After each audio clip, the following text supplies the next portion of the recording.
On August 16th, I completed my very first full-length Ironman. That's literally insane. And if you're unfamiliar with what an Ironman is, it's an endurance race that is a 2.4-mile swim, followed by a 112-mile bike, followed by a full-length marathon. It's an all-day event, to say the least.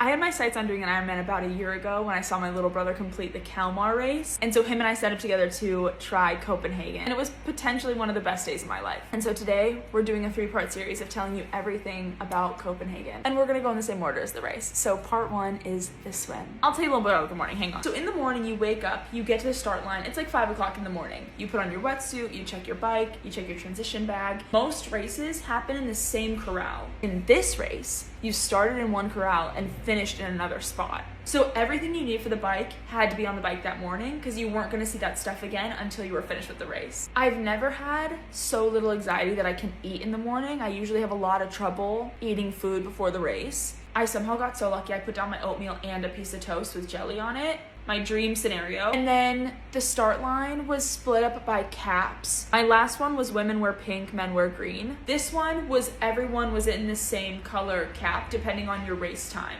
For the swim of this race, it was open water technically, but it was inside this reservoir, so there was not a lot of waves unless there was a lot of wind. I think the later groups, it got a little choppier, but I kind of went right in the middle and I didn't really have any issue. The swim was an interval swim, so you went 6 people at a time every 5 seconds, but I will say it felt a little bit crowded. But that being said, it was not the end. I've had worse races that are shorter because the short races, everyone really is like all in one spot.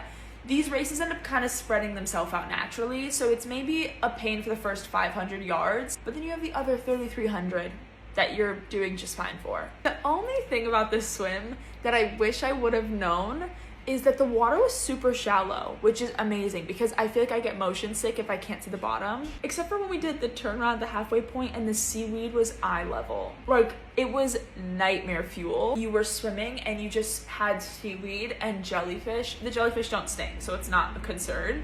But like you would grab the water and feel the jellyfish and your hands would get caught in the seaweed while you were trying to like pull through.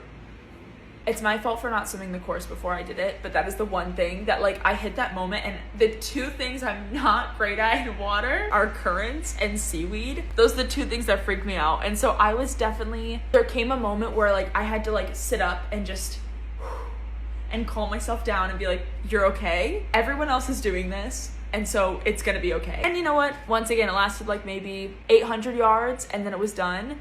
But it definitely felt a lot longer when I had all that seaweed that I was like just raking through trying to find the next spot. Once I got out of the water, I was hyped up. The videos that we have of me getting out, I'm just like trying to gas up the crowd. I'm cheering, I'm running. Transition 1, I stopped, I ate something, I got off my wetsuit, I made sure everything was in my bag, I made sure everything I needed was on me.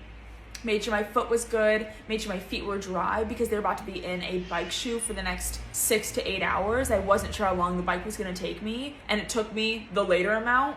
So I had a great beginning of the day. And next up, I'll tell you about the bike.